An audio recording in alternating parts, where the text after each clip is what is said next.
After a year on the road, I thought I'd get tired of traveling. The endless clatter of railways, highways, and everything in between. 旅に出て1年もすればあちこち移動するのにもさすがに飽きてくる頃かなと思ってた。延々と列車に揺られたりハイウェイをひた走ったり、そう変わり映えはしない。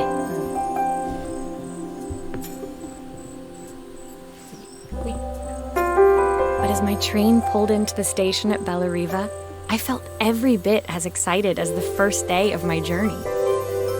でも列車がベラリーバという駅に止まった時、旅に出た最初の日みたいに私はワクワクしてた。最初に言い忘れちゃったんだけどさ、アセンブル・ウィズ・ケアっていうゲームは優しく切ない修理アドベンチャーっていう紹介文、書いてあるゲームです。ベラリーバはね、ちなみにない都市でした。ない架空都市。ベラリーバのマリアは架空です。A whole year. It felt like a lifetime. The places I'd seen, the people I'd met, of course, the forgotten treasures I'd given a new lease of life along the way. 丸1年間、もう一生分旅したみたいな気がした。いろんな場所を見て、いろんな人と出会って、それに旅をする中でたくさんの忘れ去られた宝物を蘇らせてきた。I'm a restorer by trade. Bringing our most beloved possessions back to life is what I love to do. I'd been traveling for months, working my way from one town to the next, fixing everything from family heirlooms to VCRs. 私は修理屋をやってる。大切なものに新しい命を吹き込む大好きな仕事だ。町から町を巡って旅をしながら何でも直してきた。先祖代々受け継がれてきた家宝からビデオデッキに至るまでね。すごいね。手の修理屋さん。Bellariva was my chance to take a break. Unfortunately, that would have to wait until after I'd unpacked. ベラリーバでは一息つこうと思ってた。と言っても、まずはその前に荷ほどきをしないとね。荷物開きましょう。開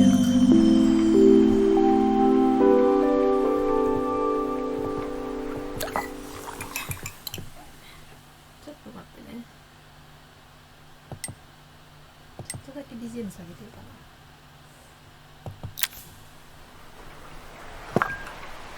スーツケースをクリックして持ち上げる。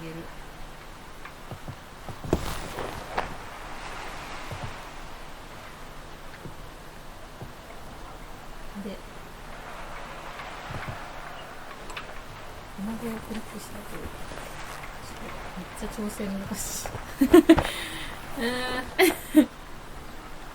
念力で回してるみたいになっちゃう。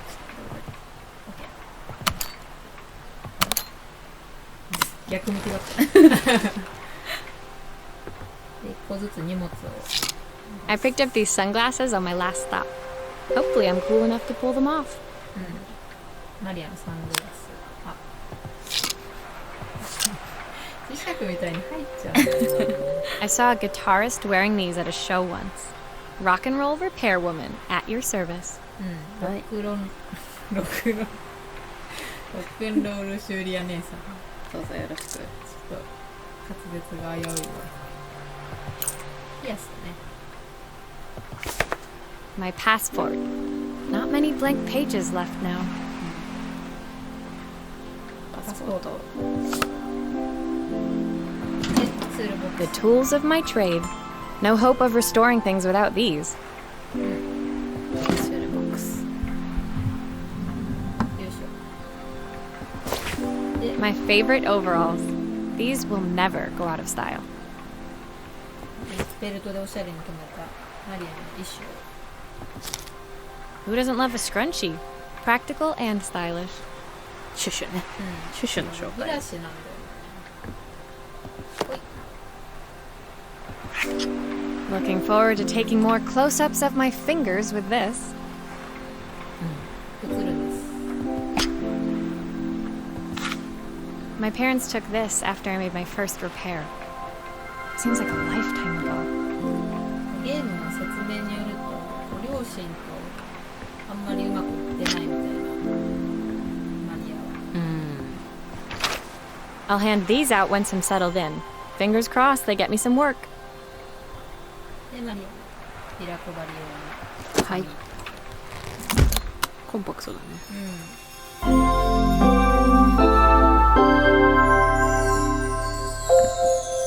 れくるくるできるんだ。あ、本当だ。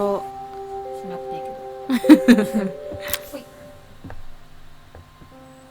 Finally, I'd made it to Bellariva. I'd come for the food festival, taking place in a few days' time. After living off TV dinners and instant ramen for the last few months, I was craving a decent meal. とうとうベラリーバに着いた。目的はフードフェスティバル。あと数日で開かれる。ここ数ヶ月は冷凍食品かインスタントラーメンばっかりだったから、ちゃんとした食事を食べたかった。Of course, I'd need to earn enough money to pay for it, so I figured I'd head out the next day and find some work. もちろんそのためにはお金を稼がなきゃいけない。だから次の日に仕事を探しに出かけることにした。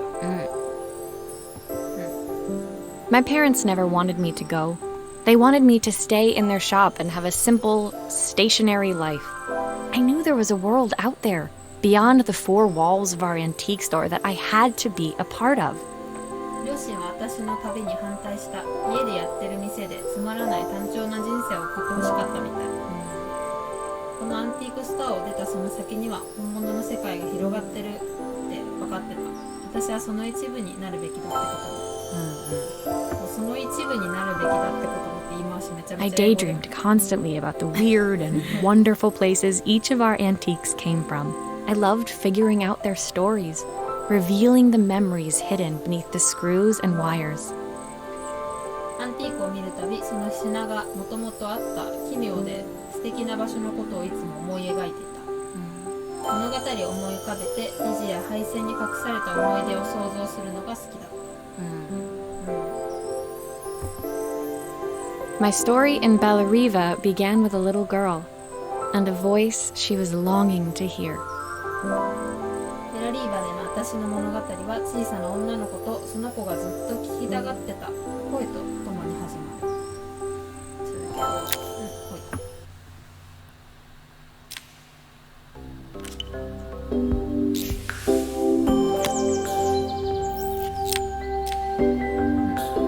チャプター2子守歌。はい。眠くなって It was my first morning in Bellariva, and I couldn't wait to leave my hotel and explore.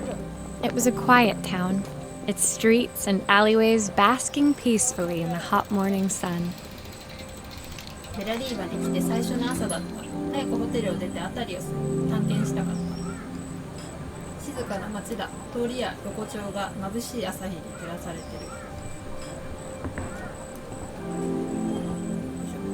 In the main square, meanwhile, preparations were underway for the festival in a few days' time. それから中央広場に行くと数日後に開かれるフェスティバルの準備をしていた。As I handed out my flyers, I wondered what the people of Bellariva would need me to fix. So far, everything here seemed perfect. 私はチラシを配った。ベラリーバの人たちは何を修理してほしいのかなと思いながら、そこまでは全て順調に思えた。何があるんだろうね。I was starting to worry I'd made a mistake when I felt someone tapping me on the back. Hi, I'm Izzy. Do you know how to fix things? こんにちは。私はイージー。あなたは物を直せるの？距離感つかめないじゃん。イージー。It was a little girl, maybe 7 years old, who must have gotten hold of one of my flyers. She rummaged around in her backpack until she hauled out a battered red cassette deck. 小さい女の子だった。多分7歳くらい。私のチラシを見たらしい。その子はバックパックをゴソゴソ探って汚れた赤いカセットデッキを引っ張り出した。なんだそれ。 My tape is broken and I can't make it work anymore. テープが壊れちゃってもう動かないの。あれ、お顔怪我してない？あ、本当だ。チップ。なんでだ I tried to fix it myself, but there's this metal thing in the way. Can you try? 自分で直そうとしたけどなんか引っかかってるみたいで直せる？再開。始まりました。これは多分テープレコーダー、レコーダーっていうの再生するのってなんていうの？テープ再生機なんていうんだ、テープ再生機。テープ再生機。これをね直してくださいって話なんですけど、これさっきね散々苦戦したんだけどちょっとねここまでやっちゃってるのでサクッと1回目やっていきます。ネジをすごいね。そうマウスを右に動かすとね取れるんですよ。で開いて、 Aha! Those batteries look like they need replacing. Luckily, I have some spares. 電池が悪くなってたので取ってくださいってそうですね。黄色い電池、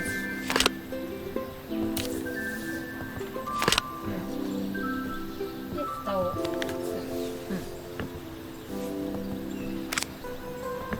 でネジを刺してすげえ。しまったら、これが一番難しいんだよね角度がよーいしょ。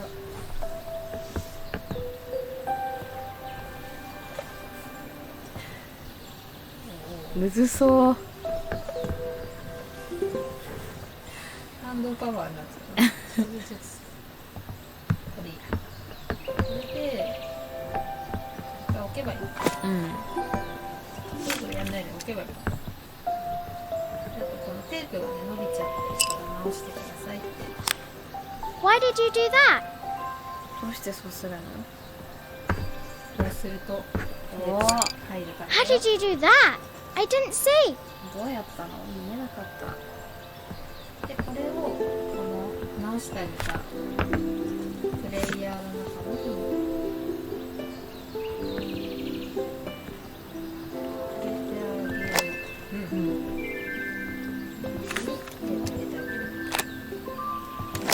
で、Will you dream a dream for me if I sit by your side and hold you so tight? Know that I will always 女 love 性の声 you, が入る。 even though we both know that we When it must. finished, Izzy picked up the tape deck and tucked it carefully into her backpack. 曲が終わるとイジーはデッキを持ち上げて丁寧にバックパックにしまった。 Thanks, Maria. You're the best person at fixing things ever. No problem. Who was that singing? They're very good. ありがとうマリア。物を直すのが上手なのね。どういたしまして。今のは誰が歌ってたの？とても上手だった。 It's my mum. She's not here anymore. Izzy trailed off. It was the kind of silence a cassette tape would never be enough to fill. ママなの。ママはもういないけど。そのままイジーは黙ってしまった。カセットテープが流れていたとしても寝ることのできない沈黙だった。 When Izzy's friends called for her, she dug deep into her pockets, looking for something to pay me with. Eventually, she produced a grand total of a stick of gum, 3 mismatched buttons, and a yo-yo. イジーを呼ぶ友達の声がした。イジーはポケットに手を突っ込んで代金になるものがないか探っていた。ようやく取り出したのはガム1枚、形がバラバラのボタン3つ、ヨーヨー1つ、それで全部だった。 I usually preferred a check, but Izzy looked so serious, I wrote out a full receipt. いつもなら小切手払いだっていうところだけど、イジーがあまりにも真剣な顔をしてたからひとまず領収書を書いて渡した。 She seemed like a happy kid, but beneath it all, part of her life had been shattered. ぱっと見は明るい子に見えたけど、その内側には重たいものを抱えていた。毛がなくなってるよ。あれ本当だ。何だったんだろう。バグ？怪我してたじゃんさっき。 part I wouldn't be able to fix. そういうの私でも直せない。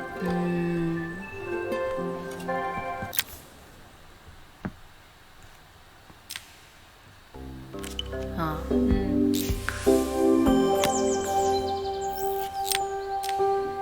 で次がチャプター3、打ち砕かれて。切ないね。今回は一旦チャプター2までで